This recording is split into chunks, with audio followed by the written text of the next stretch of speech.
So this is pretty great. Our follow and unfollow buttons are working just fine. You can see it increments the count here, decrements it when I click again. But you might reasonably ask, since we're starting and ending on the same page, why do we even need to leave it? Why can't we just make this change on this page? And the answer is there is a way to do that using what's called Ajax. So as a final refinement to this follow and unfollow functionality, let's make it possible to change the button and change the count over here without ever leaving this page. The first step is really easy. All we need to do is to go to the form here and just add remote true.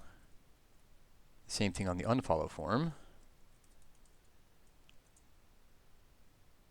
Here, just add remote true. Save that and take a look at the form. Actually, we need to reload this, don't we? I can just reload here.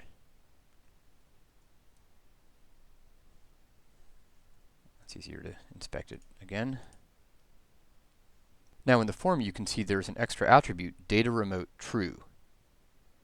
This attribute tells Rails to allow this form to be handled by JavaScript. In particular, we're going to be able to use JavaScript to update this button and update the followers count without ever leaving the page. In order to get that to work, we have to arrange for the relationships controller to respond to Ajax requests. Let's take a look at that. It's right here. The trick is to use something called respond to. The first two lines here are the same, and then we can say respond to, and then depending on the format that the page expects as a response, we can do one or another thing. So if it's HTML, which is what we currently have, we should redirect to the user.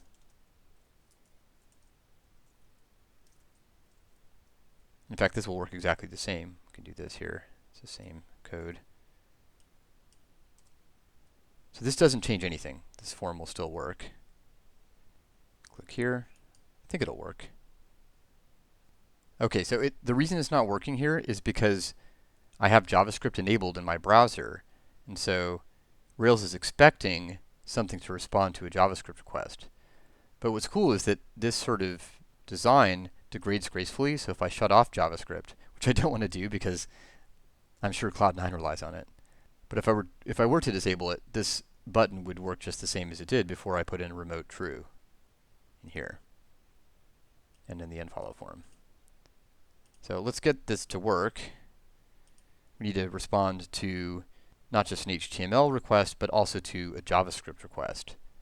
The syntax is a little weird. It looks like both of these things will be executed.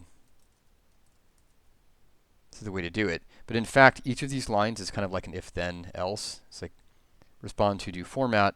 If it's this one, then do that. If it's a JavaScript request, then do something. We'll see in a second what that is, but it's exactly the same down here. I can just copy and paste. So what does this do? Suppose that I issue a JavaScript request, which is what happens here, because I have JavaScript enabled in this browser. What happens in here? And the answer is similar to what happens when you just visit a page or visit an action. It tries to render, in general, a template corresponding to the name of the action. In this case, it tries to evaluate a file corresponding to this create action ending in the extension .js.erb. So it's a JavaScript embedded Ruby file. That means we need to create those files. They go in the relationships directory here in app views relationships.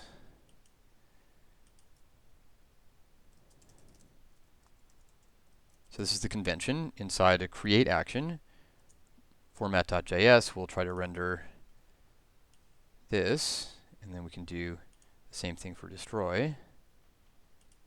Oops, that wasn't what I wanted to do.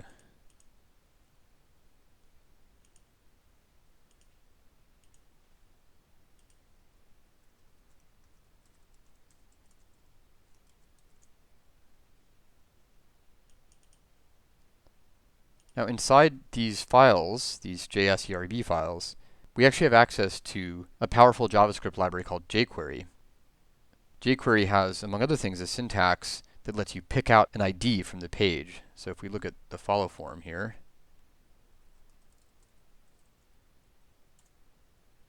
you can see that we have an ID here. Remember that the hash sign can be used to access that in, say, CSS or inside of tests.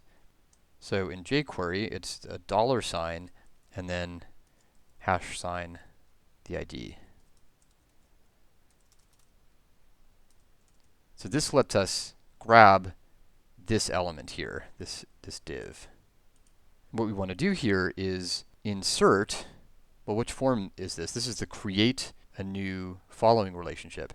So after this executes, the user will be following the other user. So instead of a follow form, this should be an unfollow form. So what we can do is we can use the HTML method to replace the contents of this here with the unfollow form. And because this is JS-ERB, we can embed Ruby like this. Well, let me show you what you might guess. You might say, well, it's render users unfollow. Because this is happening in the relationships controller, we have to put in user slash here. So you might guess this. Let's see what happened there. I can try submitting this thing. Oh, that actually went through. So let's go to a user that is not being followed.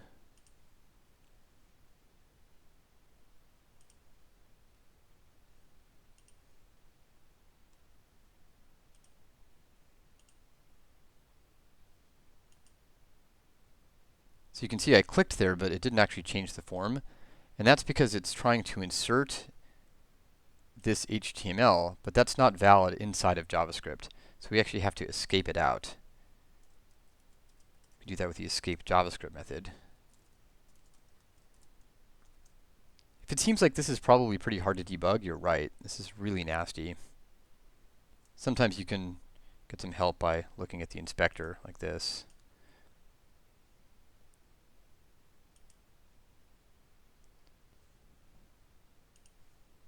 Let's try that again. I just refresh it. You can see it actually did work. It just didn't update the form. So let's review what happened there.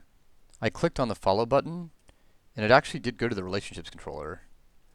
It found this line, but it executed these two lines first. So what happened is that the current user did follow the given user. The problem is it just didn't update the form properly. So let's pick another user that isn't being followed. So try this one. Nope, still not working. Let's see, it looks like there might be an error here. Undefined method ID for nil class. Oh, this is actually progress though. It's complaining inside of the unfollow form, so that's here. Right, so it's trying to make this form, and the problem is there's no @user. This is the problem. You can see the problem traces to line 7 here in the relationships controller, so let's look at that. It's right here.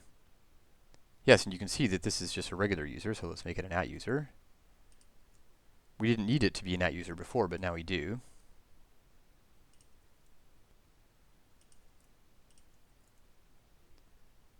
Let's save that and see if it's working.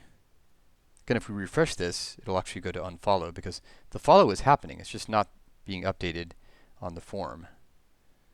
Let's go back again. This might work. Let's see. All right. So that was a successful AJAX request there. You might note that it didn't update this followers count. So let's make another line here. Again, we can pick out the followers that's in the stats partial. Right here, that's going to be this ID, followers. We want to increment that. And actually, all we need is just to put in the followers count. So let's pull out the ID of that element. Or we're going to pull out the element using the ID, rather. So followers, and the study.html just replaces what's inside this element with the argument here. And that's just going to be the user's count. So this actually just this. Just copy this here.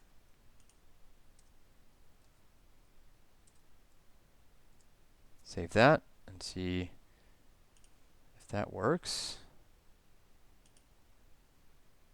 So keep an eye on this part here. There it worked. Look at that. So now all we need is the corresponding destroy action, and then we can toggle back and forth.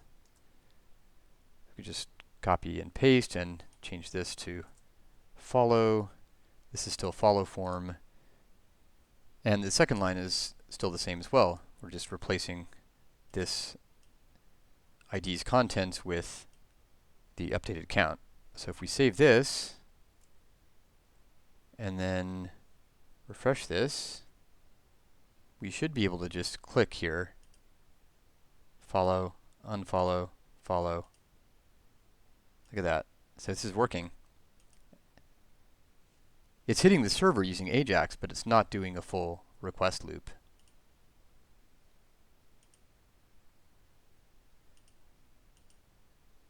Pretty cool.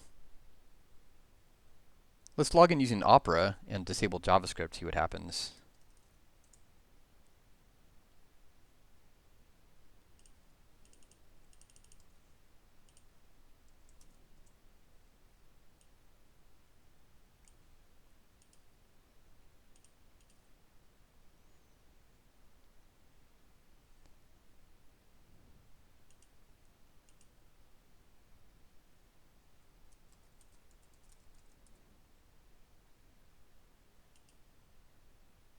Turn off JavaScript, refresh this page, go to the, oh, I need to log in. There you go.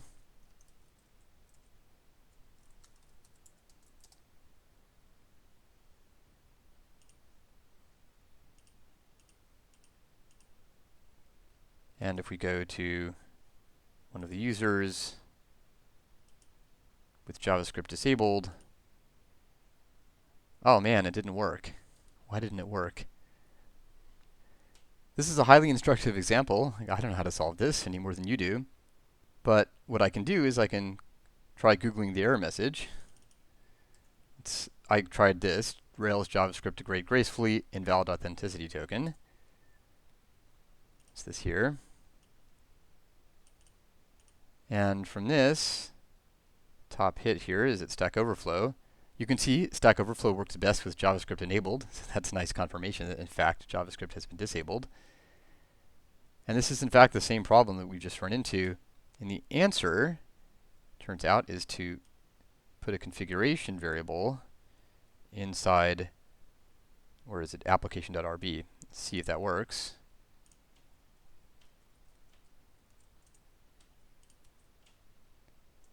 Try this.